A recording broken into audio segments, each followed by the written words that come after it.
kita setiap hari harus yang dilakukan di nasional? Untuk menanamkan rasa cinta ke Indonesia, Pak, ya? Ya, benar sekali. Bagus, Reti, pintar. Nah, jadi selanjutnya di sini kita akan belajar tentang materi. Ada yang tahu nggak materi apa yang kita akan pelajari hari ini? Nah, baik. Jadi Bapak kasih tahu. Hari ini kita akan belajar tentang teks eksplanasi ilmiah. Tunggu sebentar ya. Ya.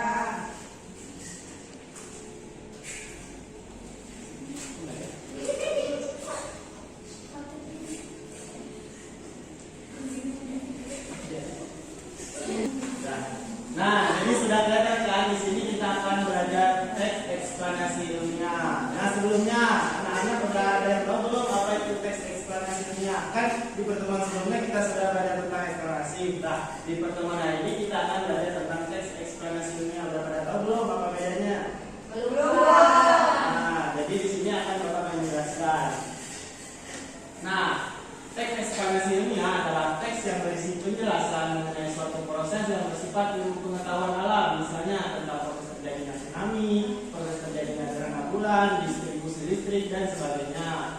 Nah, teks eksplanasi ilmiah bukanlah fiksi atau karangan belaka. Teks ini memuat informasi berdasarkan fakta dan nyata adanya. Hal itu tak lepas dari fungsi dan tujuan teks eksplanasi ilmiah, yaitu untuk menyampaikan informasi kepada pembaca tentang proses kejadian ilmiah yang disusun berdasarkan sebuah tempat. Nah, tadi kan ini sudah Bapak jelaskan. Nah, jadi sudah tahu kan apa teks eksplanasi ilmiah itu? Sudah, Pak. Nah, sebentar ya. Ya. Nah, di sini. Nah, diklasifikasikan di sini ada lampu. Nah, kalian perhatikan dulu ya lampu yang ada di kelas. Sudah belum? Sudah. Nah, kalian tahu nggak sih lampu itu bisa berjalan karena apa? Listrik. Betul. Nah, di sini Bapak mempunyai pertanyaan lagi. Ada dua pertanyaan.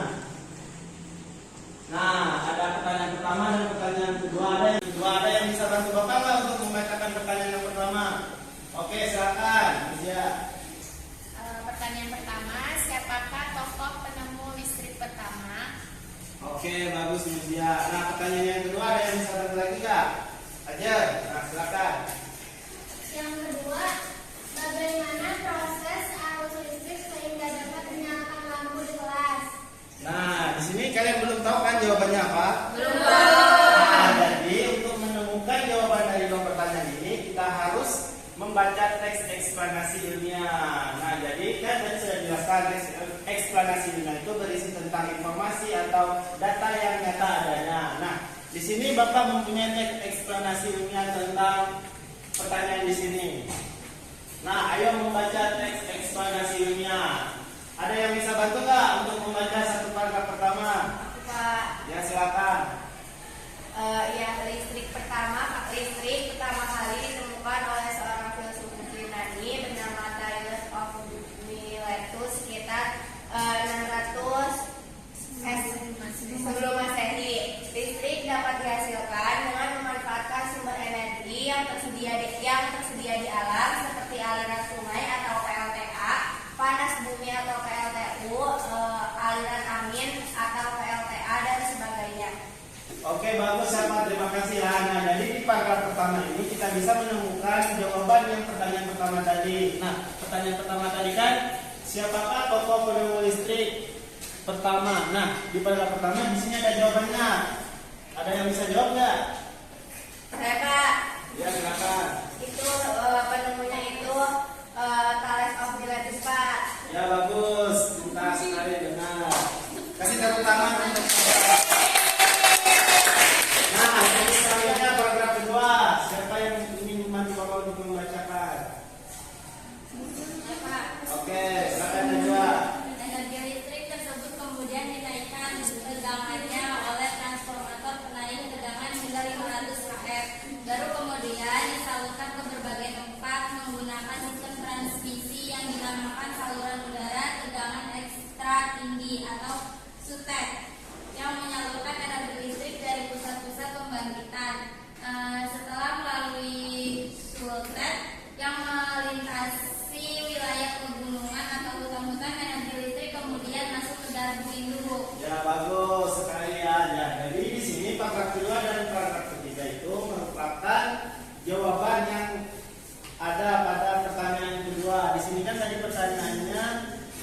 bagaimana proses arus listrik hingga dapat menyalakan lampu di kelas? Jadi jawabannya, arus listrik itu atau energi listrik tersebut pertama kali dihasilkan melalui pembangkit listrik seperti PLTA, pembangkit listrik tenaga air, PLTU, pembangkit listrik tenaga uap, dan PLTA, pembangkit listrik tenaga air. Nah, kemudian didistribusikanlah ke transformator tenaga tegangan hingga 500 kV dengan saluran tegangan ekstra tinggi, saluran udara tegangan ekstra tinggi atau yang disebut subtek. Nah, biasanya itu ada di pegunungan kan? Iya. Nah, jadi sampailah kemudian energi listrik itu disalurkan ke rumah-rumah kita, kelas kita seperti yang kita lihat di atas. Nah, oke, jadi selanjutnya di sini Bapak mempunyai satu video ini. Nonton nggak? Bentar ya. Iya.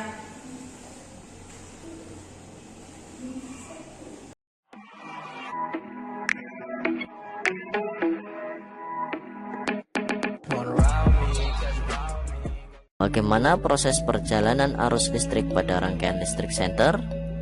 Perhatikan penjelasan berikut. Komponen utama senter yaitu terdiri dari baterai, lampu, kabel, dan saklar. Keempat komponen tersebut selanjutnya dirangkai dengan posisi baterai membentuk rangkaian seri. Artinya, baterai disusun sejajar. Perhatikan kutub positif dan negatif pada baterai. Kutub negatif baterai bertemu dengan kutub positif baterai. Selanjutnya, salah satu ujung kabel tembaga dihubungkan dengan kutub negatif baterai dan salah satu ujung yang lainnya dihubungkan ke lampu. Lampu dihubungkan ke kutub positif baterai. Agar kabel tembaga bisa terputus dan tersambung, maka dipasang saklar. Tanda negatif pada baterai menunjukkan ia memiliki muatan elektron yang lebih besar dibandingkan dengan kutub yang bertanda positif. Elektron mengalir dari kutub negatif menuju ke kutub positif melalui kabel tembaga. Dengan demikian, kabel tembaga ini berperan sebagai konduktor. Pada kabel tembaga terdapat saklar yang berfungsi memutus dan menyambungkan kabel tersebut. Pada saat kabel tembaga dalam posisi tersambung, maka elektron akan bisa mengalir menuju kutub positif baterai dan melewati lampu. Saat lampu dilewati aliran elektron, maka lampu akan menyala. Namun, pada saat kabel tembaga dalam keadaan terputus, posisi saklar off, maka elektron tidak bisa mengalir menuju ke kutub positif. Nah, oke, jadi kan tadi kita sudah melihat ya rangkaian video, rangkaian seri pada senter. Nah, jadi kita setelah mengamati video, nah kita kan sudah tahu ya apa aja sih komponen-komponen yang ada pada senter. Pertama ada baterai, terus ada kabel, terus lampu, terus saklar, dan yang terakhir yang pastinya ada betul, ada energi listrik di dalamnya.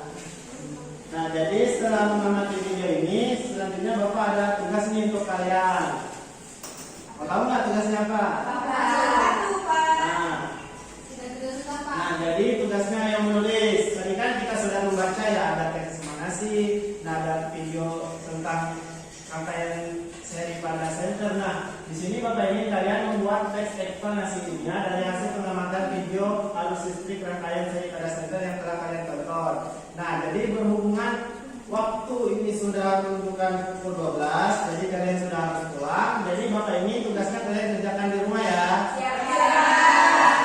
Nah, jadi untuk tugasnya Bapak ingin dalam tulisannya itu kalian bisa menggambarkan rangkaian seri baterai dan lampu pada senter, menjelaskan posisi kutub positif dan kutub negatif baterai, menjelaskan fungsi setiap bagian pada rangkaiannya itu fungsi baterai, kabel, lampu, dan saklar pada senter.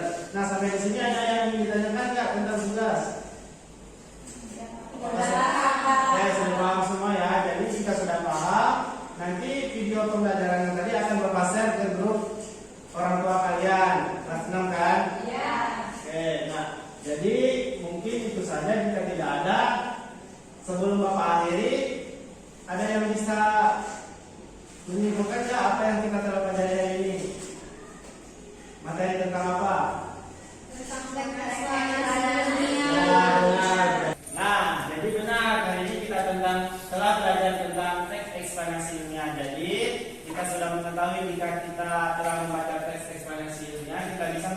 informasi atau data-data yang ada terkait dengan ilmu pengetahuan sosial dan alam. Nah, jadi berikut itulah materi yang bisa Bapak sampaikan hari ini. Sampai jumpa. Jangan lupa selesaikan tugas